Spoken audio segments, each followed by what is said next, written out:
ఒక గవర్నమెంట్ ఆఫీస్‌లో ఒక పని అవ్వాలంటే సగటు మానవుడు వాడు చేసుకునే పనులన్నీ వదిలేసుకోవాలి. డిలే అయిపోవాలి.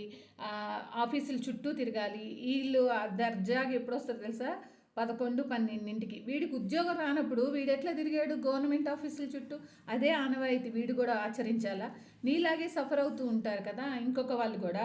అలా ఎందుకు ఆలోచించారు? ప్రతి గవర్నమెంట్ ఉద్యోగం తన బాధ్యతగా తన దగ్గరకు వచ్చిన అప్లికెంట్ ఏం రాజకార్యాలు ఉంటాయి, పెద్ద పని ఉన్నట్టు రేపు రండి నేను చాలా బిజీగా ఉన్నా 4 రోజులా కలవండి అంటే ఆడొస్తాడు. మళ్ళీ వచ్చాక అయ్యో మాకు వేరే పనులు ఉన్నాయండి, చాలా గవర్నమెంట్ ఈ పని చెప్పింది ఆ పని.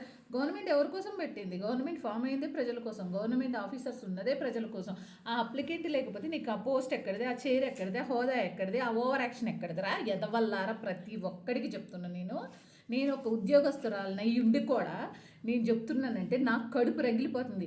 నక్సలైట్లు ఇందుకు కాదు తయారయ్యేది, విప్లవము, ప్రశ్నించే తత్వము, విప్లవ భావాలు ఉండి విసిగిపోయి చదువుకున్న ఎంటెక్లు, ఎంఎస్సీలు, పీజీలు, పిహెచ్డీలు, బీఏడి, బీఎస్సీలు చదువుకున్న ప్రతి ఒక్కడు ఎందుకు నక్సలిజం వైపు ఆసక్తి చూపిస్తున్నారు అంటే ఇలాగే కడుపు రగిలి కడుపు మంట మండి ఇలాంటి చీడ పురుగుల్ని ఏరిపారేయాలని నక్సలిజం తయారవుతుంది.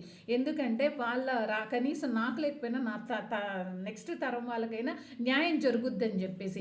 కానీ ఇలాంటి భ్రష్టు పట్టిపోయిన చీడ పురుగులు ఉన్నంతకాలం నిజంగా అసలు సమాజం బాగుపడదు. నేను చెప్తున్నా చూడండి, మీరు అసలు ఎట్లా చెప్పాలో అర్థం కావట్లేదు. ఎందుకు ఆకర్షితులు అవుతారు తెలుసా?